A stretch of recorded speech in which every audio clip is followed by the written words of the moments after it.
കാര്യങ്ങൾ.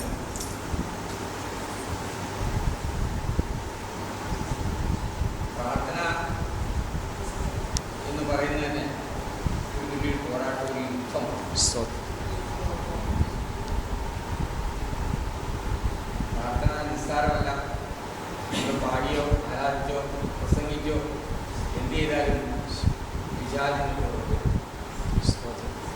പ്രാർത്ഥിക്കാൻ കൊടുക്കുമ്പോൾ ശത്രുവായവൻ അവിടെ പ്രാർത്ഥനയെ മാത്രമാണ് വിശാലിനെ ഏറ്റവും ഭയപ്പെടുക. അതുകൊണ്ട് തന്നെ പ്രാർത്ഥനയുടെ ഒഴുക്കിനെ പലപ്പോഴും ശത്രു തടയാൻ ഇടപെടും. അതിനാധാരമായ ഒരു വേദവാക്യം വായിക്കാം. 2 രാജാക്കന്മാരുടെ പുസ്തകം 3-ാം അധ്യായം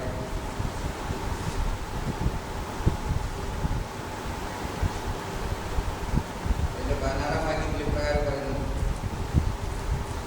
യഹോവയുടെ കൈ എൻ്റെ മേൽ വന്നു, അവൻ പറഞ്ഞെന്നാൽ യഹോവ ഇപ്രകാരം അരുളി ചെയ്യുന്നു, ഈ താഴ്വര അനേക കുഴികൾ ഒടുവിൽ നിങ്ങൾ കാറ്റ് കാണുകയില്ല, മഴയും കാണുകയില്ല. എന്നാൽ നിങ്ങളും നിങ്ങളുടെ ആടുമാടുകളും മറ്റു മൃഗങ്ങളും നിൽക്കാത്തവണ്ണം ഈ താഴ്വര വെള്ളം കൊണ്ട് നിറയും. ഇത് പോരായെന്ന് യഹോവയ്ക്ക് തോന്നിയിട്ട് അവൻ മോവാബിനെയും നിങ്ങളുടെ കയ്യിൽ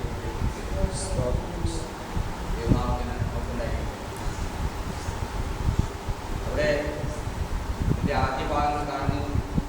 യഹൂദ രാജാവായ യഹോശാഫാത്തിൻ്റെയും 15-ാം അഹാബിൻ്റെ മകനായ യെരോഹാം ശമരിയയിൽ ഇസ്രായേലിന് രാജാവായി. അവൻ 12 സംവത്സരമാണ്. അവൻ യഹോവയ്ക്ക് അനിഷ്ടമായത് ചെയ്തു. അവൻ്റെ അപ്പനെയും അമ്മയെയും പോലെ അല്ലതാണ്. തൻ്റെ അപ്പൻ ഉണ്ടാക്കിയ പാരമ്പര്യവും അവൻ നീക്കിക്കളഞ്ഞു. എന്നാലും ഇസ്രായേലിനെ കൊണ്ട് പാപം ചെയ്യിച്ച നോവാബിൻ്റെ മകനായ യെരോബിയാമിൻ്റെ പാപങ്ങളെ അവൻ മാറാതെ മോവാബ് രാജാവായ മേശക്കിന് അനവധി ആടുണ്ടായിരുന്നു. അവൻ ഇസ്രായേൽ രാജാവിന് 1,00,000 കുഞ്ഞാടുകളെയും 1,00,000 ആടുകൊറ്റന്മാരെയും രോമം കൊടുത്തു. എന്നാൽ ആഹാബ് മരിച്ച ശേഷം അല്ലെങ്കിൽ ഒരാൾ സഹായിട്ട് വായിക്കാനും വരെ അപ്പോൾ അത് നിങ്ങളുടെ കണ്ടിന്യൂസ് വായിച്ചാൽ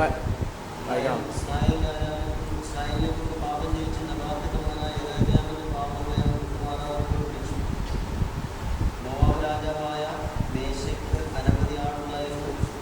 ഇസ്രായേൽ രാജാവിന് 1,00,000 കുഞ്ഞാടുകളെയും 1,00,000 ആട്ടുകൊറ്റന്മാരെയും കൊടുത്തു. എന്നാൽ ആഹാബ് മരിച്ച ശേഷം മോവാബ് രാജാവ് ഇസ്രായേൽ രാജാവിനോട് മത്സരിച്ചു. ആ കാലത്ത് യഹോരാം രാജാവ് ശമരിയിൽ നിന്ന് പുറപ്പെട്ട ഇസ്രായേലിനെ പോയി വെട്ടിനോക്കി. പിന്നെ അവൻ മോവാബ് രാജാവിനോട് മത്സരിച്ചിരിക്കുന്നു, മോവാബിയോട് യുദ്ധത്തിന് നീ കൂടെ പോകുമോ എന്ന് യഹൂദ രാജാവായ യഹോശാഫാത്തിനോട് ആളായി ചോദിച്ചു. അതിനാണ് ഞാൻ പോരാം, നീയും ഞാനും എൻ്റെ ജനവും നിന്റെ ജനവും, എൻ്റെ കുതിരകളും നിന്റെ കുതിരകളും ഒരുപോലെയെന്ന് പറഞ്ഞു. നാം ഏത് വഴിയായി പോകണമെന്ന് അവൻ ചോദിച്ചതിന് ഏതോ മരുഭൂമി വഴിയായി തന്നെ അവൻ പറഞ്ഞു. അങ്ങനെ ഇസ്രായേലിലെ രാജാവും ഏതോ രാജാവുമായി പുറപ്പെട്ടു. അവർ 7 ദിവസത്തെ വഴി തിരിഞ്ഞു വന്ന ശേഷം 3 രാജാക്കന്മാരെ ഒരുമിച്ച് യുദ്ധത്തിന് വേണ്ടി പുറപ്പെടുന്നതായ അന്തരീക്ഷം അവിടെ കാണുന്നു. യുദ്ധത്തിന് അവർ പുറപ്പെട്ടപ്പോൾ 3 രാജാക്കന്മാർ അവരുടെ ആൾബലവും ആടുബലവും അവരുടെ മൃഗബലവും അവരുടെ ആയുധബലവും ഇതെല്ലാം കണക്കാക്കിയാണ് അവരെ യുദ്ധത്തിൽ പോകുന്നത്. എന്നാൽ അവരുടെ കയ്യിലുണ്ടായിരുന്ന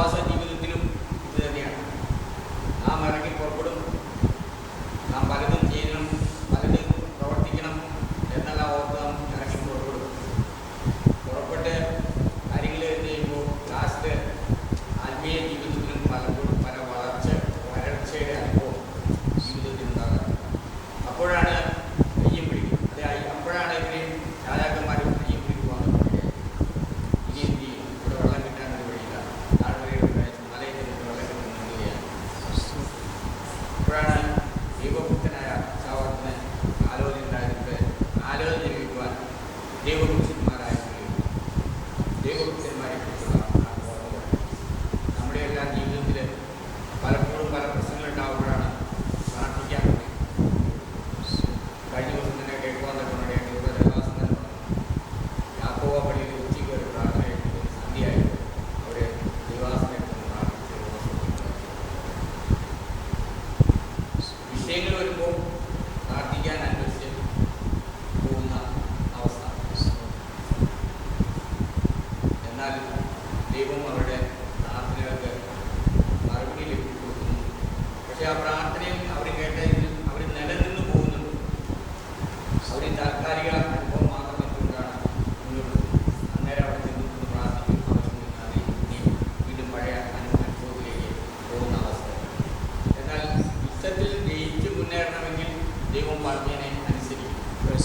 ദൈവം അവരോട് പറയാണ്, ഈ താഴ്വരെ അനേക കുടികൾ കാറ്റ് കാണുകയില്ല, മഴ കാണുകയില്ല, തടാകം ജലം കൊണ്ടില്ല, അല്ലേ?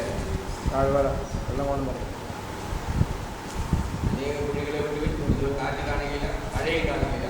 എന്നാൽ നിങ്ങൾ നിങ്ങളുടെ ആടുമാടുകളും മൃഗങ്ങളും കുടിക്കത്തക്ക താഴ്വര വെള്ളം കൊണ്ട് നിറയ്ക്കുവാൻ തക്കണം ദൈവശബ്ദം.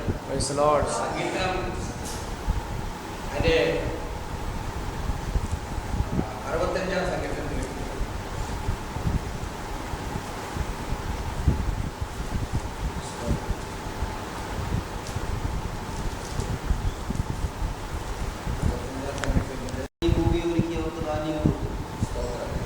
ദൈവത്തിന്റെ സന്നിധിയിൽ വെള്ളം നിറഞ്ഞിരിക്കും.